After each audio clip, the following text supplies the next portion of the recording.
Kishut Moav Rabotai, avec la permission d'Hachem, j'espère que vous allez bien.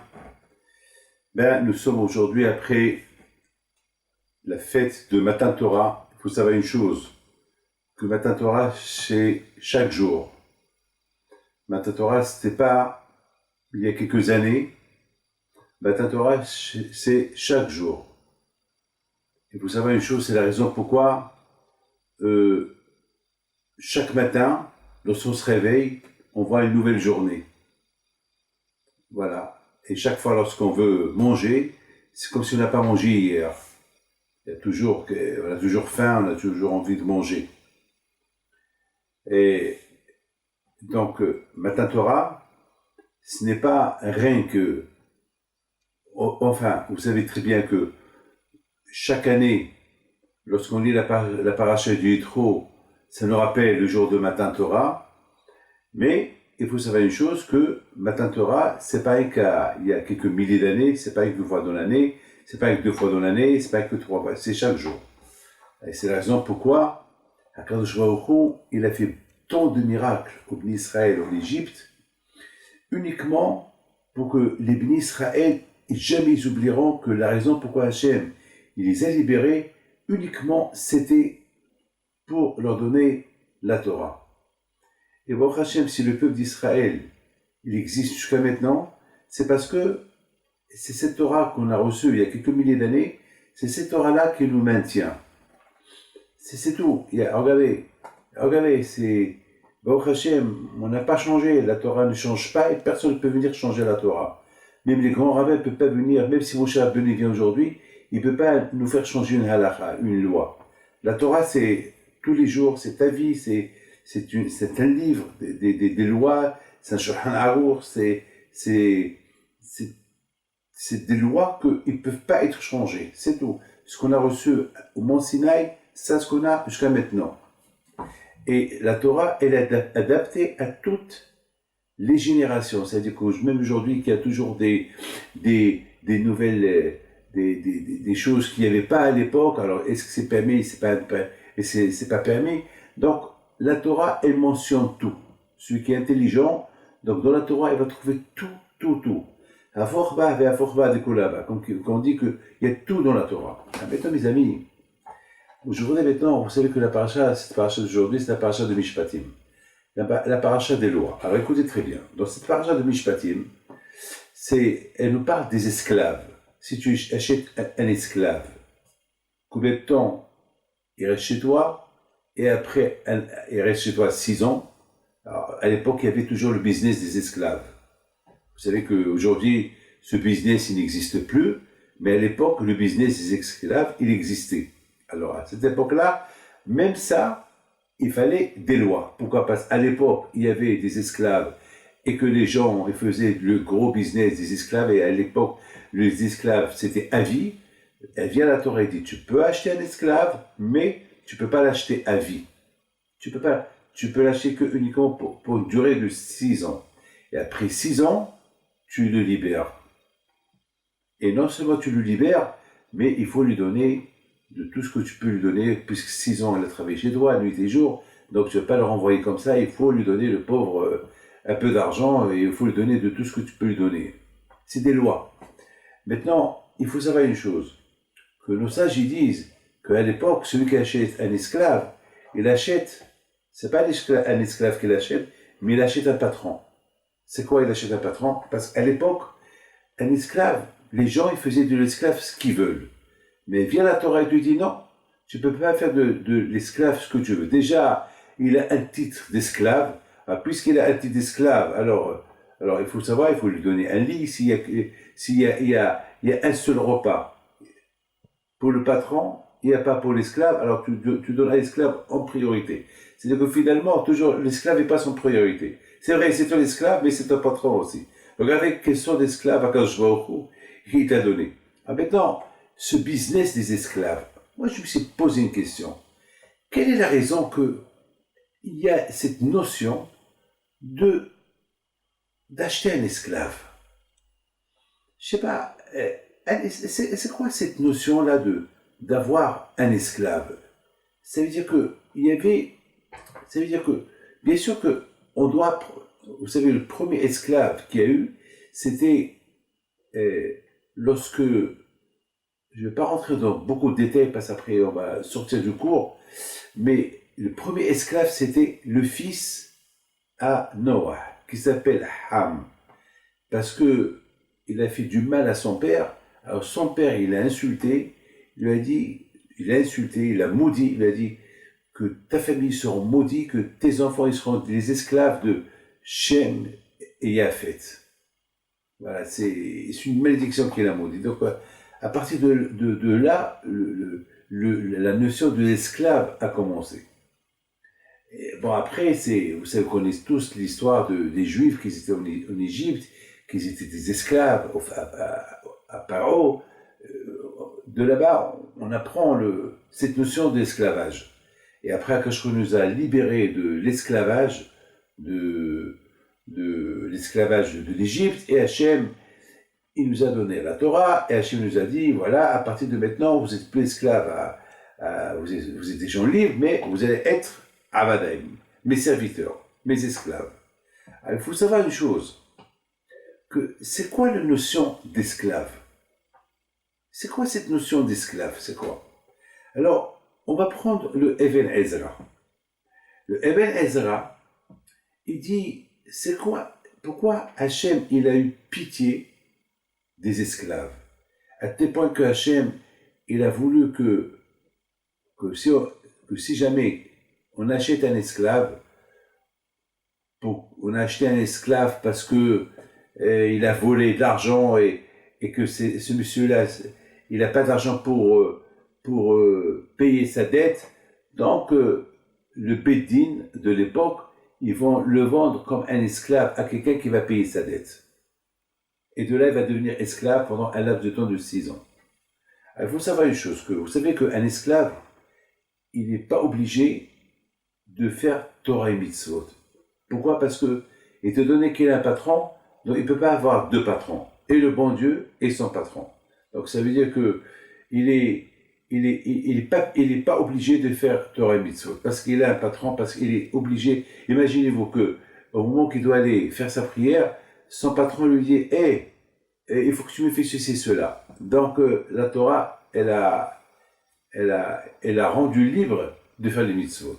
Écoutez très bien que Eben Ezra dit, pourquoi Hachem a eu pitié des esclaves, que si tu achètes un esclave, il restera chez toi que 6 ans, et après 6 ans tu le rends libre. Eben Ezra dit qu'il n'y a pas dur que d'être esclave. Parce qu'en général, un être humain, il veut s'exprimer, il veut parler, il veut penser, il veut exprimer ce qu'il pense, il veut acheter, il veut dormir quand il veut se réveiller quand il veut, il peut marier la femme qu'il veut, il voyage quand il veut, il mange ce qu'il veut. Un homme libre, il peut faire ce qu'il veut. Mais un esclave, il ne peut pas faire ce qu'il veut. Un esclave, il a un patron. Le patron, il peut l'utiliser le moment qu'il veut. Même si l'esclave, il pense faire quelque chose, son patron peut dire non, non, ce que tu penses faire, tu ne le fais pas. Donc ça veut dire qu'un esclave, il ne peut même pas s'exprimer, il ne peut même pas dire ce qu'il pense, il ne peut même pas marier ce qu'il veut. C'est le contraire d'un être humain normal. Donc c'est dur d'être un esclave, très très dur. Donc 6 ans c'est la raison pourquoi Hachem, il a dit à Israël, écoutez bien, n'oubliez pas que vous étiez des esclaves en Égypte. Et en Égypte, vous n'avez pas le droit de faire ce que vous voulez.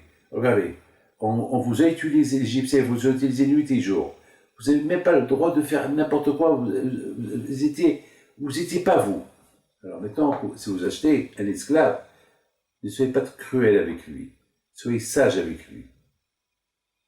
Regardez la Torah, combien la Torah, elle nous apprend à être miséricorde, à être bon, à être gentil, même avec ce serviteur que tu viens d'acheter. Aie pitié de lui. Même si tu l'as acheté, tu peux faire de lui ce que tu veux, mais quand même, n'oublie pas, c'est un être humain. N'oublie pas, c'est un être humain, comme toi. Alors, à un moment donné, après 6 ans qu'il a travaillé chez toi, donne-lui sa liberté. Une fois que tu lui as donné sa liberté, ne le vois pas les mains, les poches vides. Donne-lui quelque chose qu'il prend dans ses mains, qui ne va pas les mains vides. Voilà. Voilà, mes amis, comment Ibn Ezra, il explique c'est quoi, pourquoi Hachem, il a eu pitié de l'esclave. Mais d'autre côté, la notion d'esclave, elle est la suivante. Que, de la même façon que, on vient de dire, que lorsque tu achètes un esclave, c'est un patron que tu achètes. Quand je viens de vous expliquer que si, par exemple, vous êtes deux, il y a un repas qui suffit que pour une seule personne. Alors, qui mange en priorité? Le patron ou l'esclave? Ben, vous allez me dire, eh ben, le patron, l'esclave, on s'en fout de lui. L'esclave, c'est un esclave. Eh ben, la Torah vient et te dit non. L'esclave, il passe en priorité, celui qui mange avant le patron. Vous vous rendez compte? Donc finalement, et beaucoup de fois, même un lit, il y a 2 lits, il y a un lit, vous êtes 2. Il y a pour le patron, pour l'esclave. Qui va dormir sur le lit? Eh ben, c'est l'esclave qui va dormir sur le lit. Pourquoi? Parce que la Torah lui a donné, déjà il souffre, c'est pas le peine de lui ajouter encore. Mes amis, la Torah, elle vient nous donner un enseignement. Et c'est la raison pourquoi, quelle est la raison pourquoi la Torah, après, la semaine dernière, c'était la paracha de Matan Torah. Alors tout de suite, après la paracha de Matan Torah, on nous parle de la paracha le business des esclaves. Quel est le lien? Pourquoi la Torah, elle commence par la paracha par les lois, un esclave que tu achètes. Aujourd'hui, il n'y a pas d'esclave aujourd'hui. Il n'y a plus de business d'esclavage aujourd'hui. Puisqu'il n'y a pas de business d'esclavage aujourd'hui, je pense que la Torah, il aurait pu nous parler, après le don de ma Torah, de quelque chose d'autre. Il y a plein de mitzvot, il y a plein de choses, par exemple Shabbat, par exemple, je ne sais pas, Nida, par exemple, on nous parle du get, quelqu'un qui marie une femme qui veut divorcer, ou bien du mariage, il y a plein de mitzvot dont la Torah pouvait nous parler après Matan Torah, puisque maintenant on a reçu la Torah, et après qu'on a reçu la Torah, on va rentrer en Israël. Donc pourquoi la Torah ne parle pas des lois qui sont liées à Israël? Par exemple, faire la Shemitah, par exemple, il y a des mitzvot, construire le Beit HaMikdash. Donc pourquoi la Torah, elle commence à nous parler que tout de suite, après qu'on a parlé, après qu'on a reçu les 10 commandements, on nous parle maintenant de quoi? On nous parle comment ça s'appelle, le business des esclaves. Pourquoi? Mes amis, ben justement, tout le but du don de la Torah, c'est pour qu'on comprenne très bien que pour qu'on puisse faire Torah et Mitzvot tous les jours et à vie, il faut se sentir que tu es un serviteur d'Hachem, un Eved d'Hachem, toute ta vie. Il faut se servir. Il faut se sentir que tu es un serviteur, un Eved, un esclave. Vous savez, au Maroc, et en Algérie, en Tunisie, dans beaucoup des pays, lorsque les grands rabbins ils faisaient leur signature, ils signaient Eved Hachem David Pinto, Eved Hachem Haïm Pinto. Eved Hachem, c'est-à-dire le serviteur, l'esclave d'Hachem.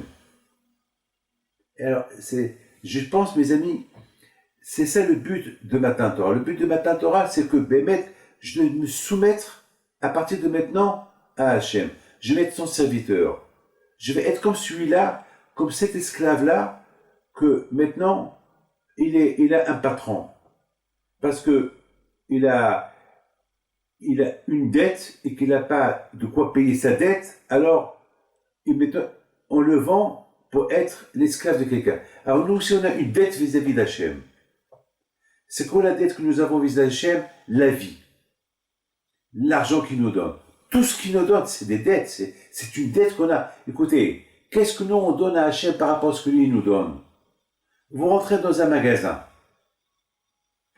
Vous ne pouvez pas prendre ce que vous voulez. Et si vous n'avez pas une carte bleue, vous n'avez pas d'argent, vous ne pouvez rien acheter. Même un chewing-gum, même un bonbon, rien. Donc, vous savez, donc sinon, tu dis, écoute-moi, voilà, je prends ça et ça et une dette. Après, je te paye. Donc, tout ce que nous avons d'Hachem, c'est pas gratuit. c'est une dette que nous avons. On doit à Hachem. Donc il y a une dette. Alors, avec quoi on va payer cette dette-là? Alors, on va payer cette dette-là d'une manière, on va se vendre, être des serviteurs d'Hachem. Voilà, on vend notre corps. Voilà, on fait un échange. On te doit à Hachem quelque chose. On te doit pour ce que tu nous donnes. Alors, comment on te paye? Par notre service. Notre corps, notre âme, tout ce qui est en nous, voilà, on est on est tes serviteurs. Chaque Shabbat, dans la prière, qu'est-ce qu'on dit? Ismah Moshe b'madanet heko. Moshe Rabbeinu, la joie. Moshe Rabbeinu, il est heureux et content du cadeau que Hachem lui a donné. Quel cadeau lui a donné Hachem? Parce que Moshe Rabbeinu était tellement heureux lorsque Hachem lui a dit: Hey Moshe, tu es mon serviteur, tu es mon esclave. Ça veut dire, quelque part, ça veut dire, lorsqu'on fait Torah et Mitzvot, il ne faut pas qu'on dise: Ah, encore, non, il faut être content parce qu'on doit, c'est une dette qu'on doit à Hachem. On doit à Hachem tout ce que, Anishamalach, Agouf Parolar, tout ce que j'ai en moi, toute cette vie, chaque seconde que je respire, c'est un cadeau du ciel. On doit à Hachem. On n'a même pas. Comment on peut payer à Kadosh Baruch Hu tout ce qu'il fait pour nous? Il n'y a pas de prix à tout ce qu'il fait pour nous à Hachem. Donc c'est normal que la Torah, tout de suite, après Matan Torah, après que Hachem nous a donné les 10 commandements, Hachem, la première chose qu'il nous dit, maintenant, je vais vous donner les lois de l'esclave. C'est quoi les lois de l'esclave? Un monsieur qui n'a pas d'argent pour payer sa dette, qui s'est fait, il vend son corps, et avec le service qui va servir à son patron, qu'il a acheté ses dettes, alors il va lui fournir son service. Alors Hachem nous dit, vous aussi c'est de même. C'est quoi de même? Ça veut dire que avec tout ce que vous me devez, avec tout ce que je fais pour vous, vous me devez. Donc le seul moyen pour vous faire, vous allez vous faire acheter par cette dette-là que vous avez vis-à-vis de moi, en faisant Torah et Mitzvot, vous allez devenir mes serviteurs. Voilà, je vous dis, faites ça. Réveillez-vous pour aller à la prière. Faites ça. Vous êtes 24 heures. La différence entre un vrai esclave et celui qui est l'esclave d'Hachem, au fait, écoutez bien, on croit que nous, on est des serviteurs à Hachem, on croit que nous, on est des esclaves d'Hachem, mais finalement, c'est Hachem qui est esclave à nous. Pourquoi? Parce qu'Hachem, lorsque tout ce qu'on demande à Hachem, il doit nous le faire. Ça veut dire que ça veut dire finalement, regardez les tzadikim. Les tzadikim, ils ont ce pouvoir-là. Si Hachem lui dit, ce monsieur il va mourir, il vient le tzadik dit Hachem, non, je veux pas qu'il meure, je veux qu'il vive. C'est de la folie. Par exemple, il y a une femme de Miami qui habite aujourd'hui à Anana. Elle vient chez moi et me dit, j'ai entendu que vous êtes là, alors je viens simplement, j'ai fait votre connaissance à Miami il y a quelques années, et j'avais pas des enfants, et je vous ai demandé une bracha, et vous m'avez demandé de faire Torah et Mitzvot, et vous m'avez demandé que je me couvre la tête, et vous m'avez demandé beaucoup de choses, et j'ai pas posé trop de questions. C'était dur tout ce que vous m'avez donné, et vous m'avez dit, eh ben, si Dieu veut, si tu fais tout ce que je te dis, tu auras quatre enfants. Et hier, elle vient, elle me dit, hier je l'ai vue, elle avait la tête couverte, elle me dit, voilà, Rabbi David, je viens dire merci à Hachem, j'ai eu 4 enfants, je vous ai cherché partout, maintenant je suis heureuse, maintenant je veux encore une bracha, je veux encore un autre enfant, je veux maintenant une fille parce que j'ai 4 garçons. Mais cette femme-là, à Botaï, jusqu'à qu'elle a eu les enfants, elle n'était pas l'esclave d'Hachem, elle n'était pas une servante d'Hachem, mais au moment, avec tout le bien que Hachem lui a fait, elle n'a jamais rien fait pour lui. Et au moment qu'elle a décidé d'être la servante d'Hachem, qui va se couvrir la tête, qui va faire Shabbat, qui va faire Torah Mitzvot, à ce moment-là, automatiquement, Kadosh Baruch Hu a ouvert des portes. C'est pas ma bracha qui a fait qu'elle a eu 4 enfants, et si Dieu veut que le bon Dieu lui donne un autre, mais elle, parce qu'elle a pris la décision d'être à partir de maintenant, elle veut maintenant rendre la dette à Hachem. Et comment elle peut rendre la dette à Hachem? Qui peut payer Hachem? On ne peut pas le payer avec l'argent à Kadosh Baruch Hu. Quoi, que tu veux payer pour chaque seconde qui te donne la vie. Aujourd'hui, si par exemple vous voulez partir dans l'eau, il faut acheter les scaphandriers, il faut acheter l'oxygène, ça coûte de l'argent. Imaginez, vous voulez plonger dans l'eau, vous restez là-bas 10 minutes, un quart d'heure en plein eau. Ça vous coûte de l'argent, et même vous risquez votre vie. Et regardez, on respire gratuit. Parce que c'est pas possible de descendre dans l'eau sans eau, sans respiration, sans oxygène, tu meurs tout de suite. Et là voilà, on vit. C'est incroyable. C'est incroyable.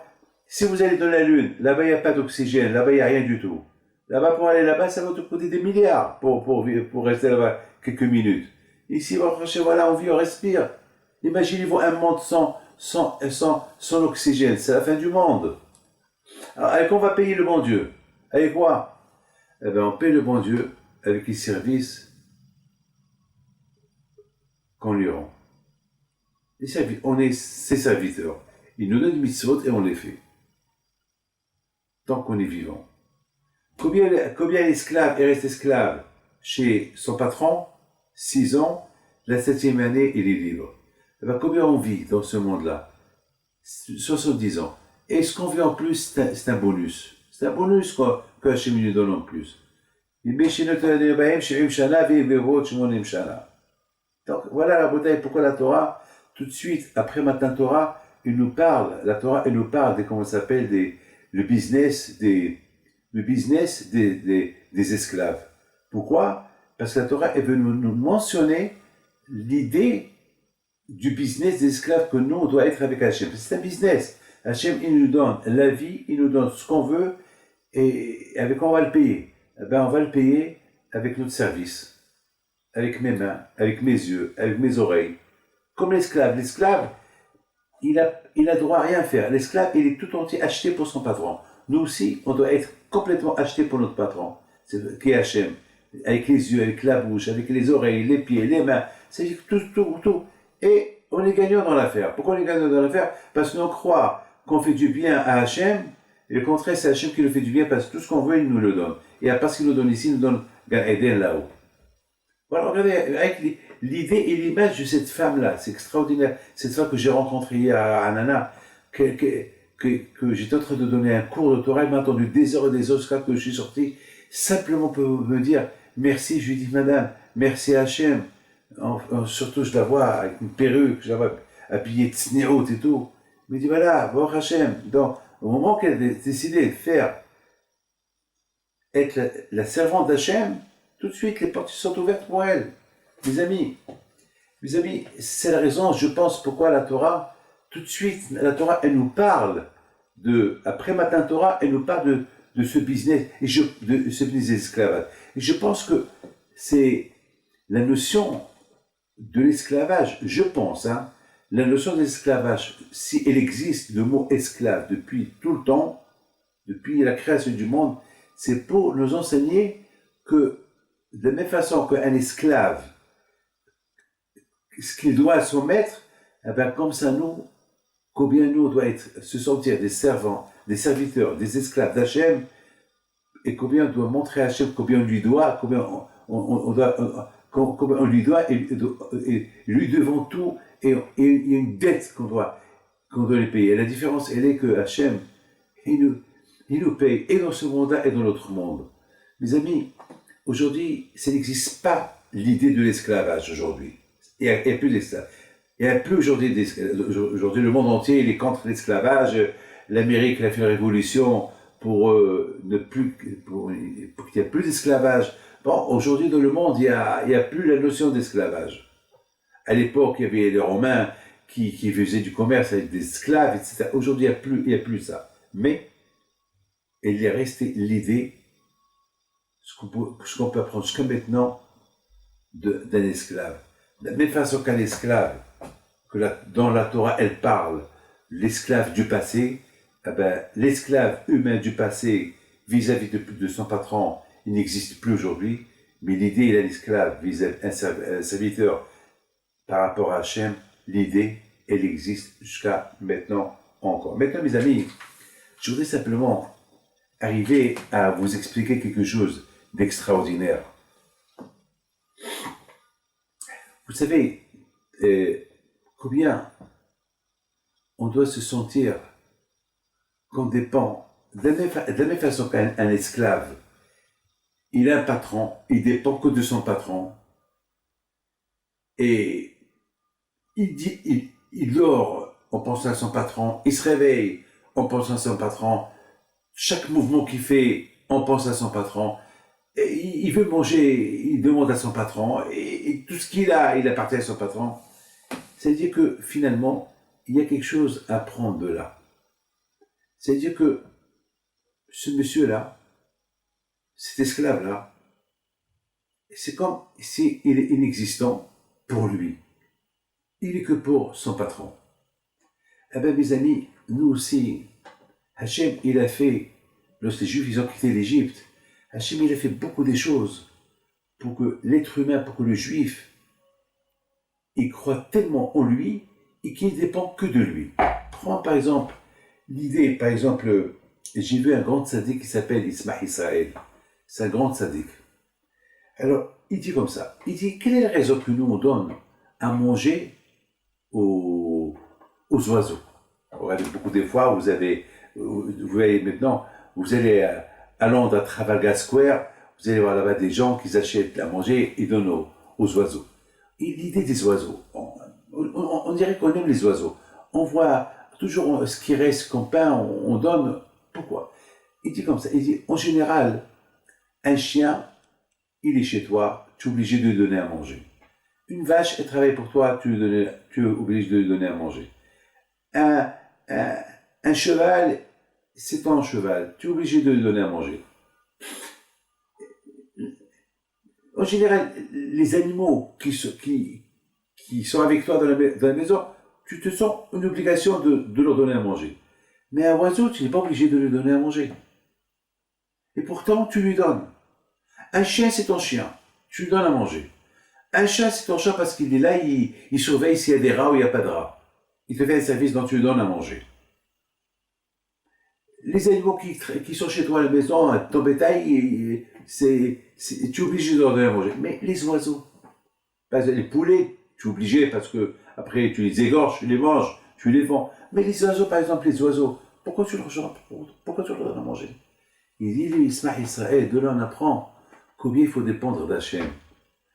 L'oiseau, sachant qu'il n'a pas de patron, il dépend de personne, personne ne peut avoir pitié de lui, alors il prie à Hachem. Il venait à Orev Hachem, il prie à Hachem. Hachem, qui va me donner à manger? Alors, Akash il écoute sa prière, et qu'est-ce qu'il fait Hachem? Eh bien, Hachem, il met dans ta tête que tu lui donnes à manger. Eh bien, si Hachem, il écoute la prière des oiseaux d'une manière que tu leur donnes à manger, parce que toi tu leur donnes à manger sans savoir pourquoi tu leur donnes à manger, eh bien, la plus forte raison, toi, c'est vraiment tu dépends d'Hachem, que Hachem te donnera à manger. Et c'est normal. Je dois parole d'honneur. Cette semaine, j'ai vu des miracles. J'avais besoin des sommes d'argent cette semaine. Je donne ma parole d'honneur. Vous ne pouvez pas imaginer comment l'argent est venu sans que j'ai pensé une minute que ça allait venir celui-là. Par exemple, il y avait un monsieur écoutez bien ça, c'est quelque chose d'extraordinaire. Il y a un qui s'appelle Rav Malka. Il habite ici à Ashdod. Ce Rav Malka là, le pauvre, il est malade. Et il doit marier ses deux filles, il n'a pas d'argent. Alors là, il a une grande famille nombreuse, pas d'argent. Et sa femme, elle est partie avec ses filles chaque jour, pèleriner mon père. Ils ont pris sur eux 40 jours. 40 jours. Pas d'argent. Il y a des filles qui sont arrivées à un âge de se marier et personne ne les demande parce que le pauvre, il n'a pas d'argent, il est malade. Ils ont pris sur eux 40 jours. 40 jours, ils vont pèleriner. Ils prient à Kadosh Baruch Hu. Qu'est-ce qu'ils m'écrivent hier? Cette semaine, pardon, que le jour des 40 jours, ils ont eu deux propositions. Et bientôt, ils vont se marier maintenant. Alors, on m'a demandé pour que je les aide. Ils ont dit, puisque c'est grâce à ton père, Rabbi Moshe Pito, maintenant, il faut que ton père... J'étais tellement excité de ce qu'il m'a raconté. Et Bémet, les émotions étant tellement grandes ce que j'ai donné une somme d'argent que je n'avais pas. Et vous ne voyez pas que hier, un monsieur qui m'appelle, il me dit, Rabbi David, je fais une mitzvah. Et je lui dis, oui, et qu'est-ce qu'il me dit, voilà, je vais vous envoyer tant. Exactement ce que j'ai donné à ces deux filles-là qui vont se marier, c'est ce qu'il m'a envoyé. Regardez la bouteille. Lorsqu'on se sent indépendant, on ne réussit pas. Mais on se sent dépendant d'Hachem. On ne dépend que de toi, Hachem. D'ailleurs, c'est ce que Hachem il veut. Lorsqu'il sent qu'on dépend de lui, ça veut dire que tout ira bien. Mes amis, vous savez, il y a Rabbi Yitzhak Blazer, un grand tzaddik, il dit une phrase spectaculaire. Il dit que là où il y a des gens, des rabbinim, des rabbins, ou des gens, même s'ils ne sont pas rabbins, mais des gens qui ont la crainte de Dieu, même s'ils ne parlent pas Torah, avec le fait de les voir, avec le fait de les voir assis quelque part, ça apporte du bien à l'entourage et au monde. Parce que là où il y a des gens qui craignent Dieu, il y a la bracha, il y a la bénédiction. Parce que les gens qui craignent Dieu, c'est qu'ils ils dépendent que d'Hachem. Ils se sentent serviteurs que d'Hachem. Donc ils peuvent avoir que du bien. Ils peuvent avoir que du bien. C'est ça, mes amis. Mes amis, c'est extraordinaire. Regardez mes amis, par exemple, il dit le Sfat Emet. Le Sfat Emet, il dit une chose extraordinaire. Que lorsque les Juifs, ils étaient dans le désert, ils ont commencé à recevoir la manne qui descendait du ciel. Alors, pourquoi ils l'ont appelé la manne? Parce qu'ils ne savaient pas c'est quoi. Parce que quelque chose qui pousse dans la terre, on sait c'est quoi. À chaque chose, il y a un nom. Mais quelque chose de nouveau qui descend du ciel, qu'est-ce qui s'appelle? C'est quoi ça? On ne sait pas. Je sais très bien, mes amis, la pluie, on sait c'est de l'eau. Chaque chose qu'il y a un dictionnaire pour toutes les choses qu'il y a dans ce monde. Mais les choses qui sont là-haut, il n'y a pas de dictionnaire sur quel nom ils ont. Parce qu'on ne sait pas c'est quoi là, c'est là-haut. Donc il n'y a pas de dictionnaire, il n'y a rien du tout, on ne sait pas. Alors lorsque l'évangile du ciel est descendu, ils ont dit du verbe ma. C'est quoi ça? Il dit comme ça le Sfat Emet. Il dit Sfat Emet que les Juifs, lorsqu'ils ont commencé à voir ce manger-là qui descend du ciel, ils se sont posé une question. C'est quoi ça? Est-ce que ça, il va nous rassasier? Un pain et te rassasier. Mais ça, c'est quoi ça? On ne sait même pas c'est quoi ça. Est-ce que ça va nous rassasier? Et comment on va le manger? Comment ces petits grains-là, ils vont nous rassasier? Il dit, Moshe Rabbeinu, ça c'est le pain que Hachem vous a donné.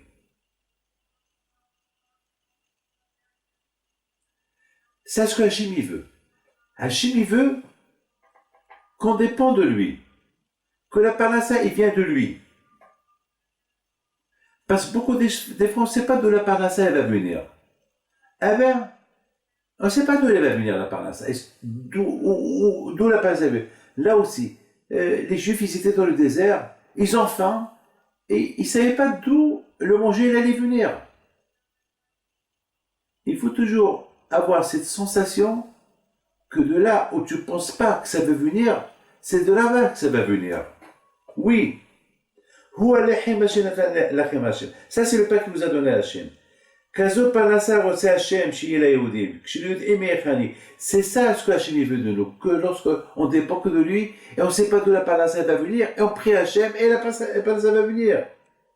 Parce que Hachem veut qu'on dépend de lui. Hachem, c'est ce que Hachem veut. Il veut qu'on dépend de lui. Qu'un homme, il vit avec cette imuna, qu'on dépend que de lui. Et justement, à Botaï, cette paracha de la manne, c'est la paracha de... On ne sait pas, il ne savait pas d'où ça allait venir. Et même lorsqu'il est venu le manger, il ne savait pas est-ce que ça allait les rassasier. Il ne savait pas est-ce qu'ils peuvent la manger. Il ne savait pas. Il ne savait pas c'est quoi ça. Ben, quand je leur ai dit, ben justement, toute votre vie, ça, c'est comme ça que je veux que vous vous comportez. Que de là où vous ne savez pas d'où ça va venir votre parnassa, Et si vous dépendez que de moi, alors vous aurez votre parnassa. Alors pour dépendre que de Hachem, il faut vraiment sentir qu'on est ses serviteurs. On est tellement attachés à lui.